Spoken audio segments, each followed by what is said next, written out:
রাজধানীর পল্লবীতে ছিনতাইকারীর সন্দেহে আটক যুবককে ছেড়ে দেওয়ার কথা বলে ঘুষ নেওয়ার অভিযোগ উঠেছে পুলিশের বিরুদ্ধে।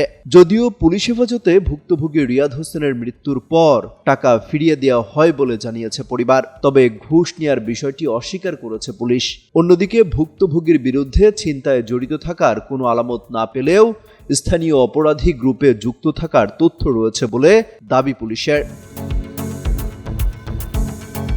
গেল রোববার ভোরে রিয়াদকে ছিনতাইকারীর সন্দেহে গণপিটুনির পর সোমবার ভোরে তিনি পুলিশ হেফাজতে চিকিৎসাধীন অবস্থায় মারা যান। এরপর পুলিশ বাদী হয়ে একটি মামলা করে, তবে এখন পর্যন্ত হত্যায় জড়িত কাউকে শনাক্ত করতে পারেনি পুলিশ।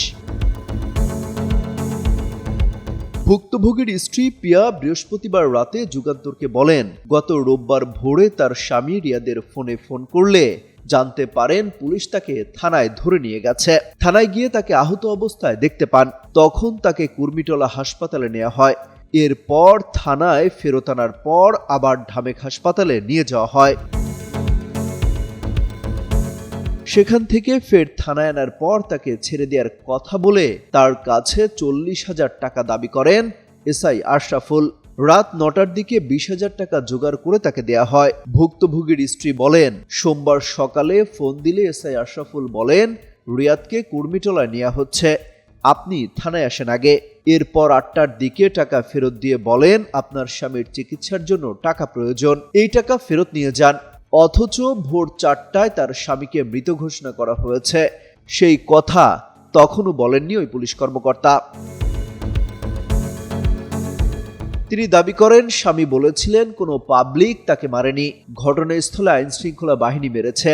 এরপর চিকিৎসা শেষে থানায় থাকার সময় কি হয়েছে পুলিশই ভালো জানেন। বলেন, রোববার কিংস্টন হাসপাতালে চিকিৎসা শেষে রাত 1:30টার দিকে আমি চলে আসি, এরপর তার সঙ্গে কি হয়েছে আমি জানি না। নিহত রিয়াদ হোসেন নিজের কেনা গাড়ি ভাড়ায় চালাতেন, এছাড়াও নাচ শিখতেন। সেই শখ থেকে শরীরে ডিজের ট্যাটু করেছিলেন, তবে তিনি কোনো অপরাধী দলের সঙ্গে যুক্ত নন বলে দাবি স্ত্রীর। ভুক্তভোগীর স্ত্রীর কাছ থেকে টাকা নিয়ে এবং তা ফিরিয়ে দেওয়ার বিষয়ে জানতে এসআই আশরাফুল আলমের মোবাইলে একাধিকবার যোগাযোগের চেষ্টা করেও সাড়া পাওয়া যায়নি। ঘুষ লেনদেনের বিষয়ে পল্লবী থানার ওসি মোহাম্মদ নজরুল ইসলাম যুগান্তরকে বলেন, এ বিষয়ে পরিবারকে অভিযোগ করতে বলেছেন। জ্যেষ্ঠ কর্মকর্তাদেরও জানিয়েছেন বিষয়টি, এটার তদন্ত করা হবে। যদি সত্যতা মেলে তাহলে অভিযুক্তের বিরুদ্ধে ব্যবস্থা নেওয়া হবে।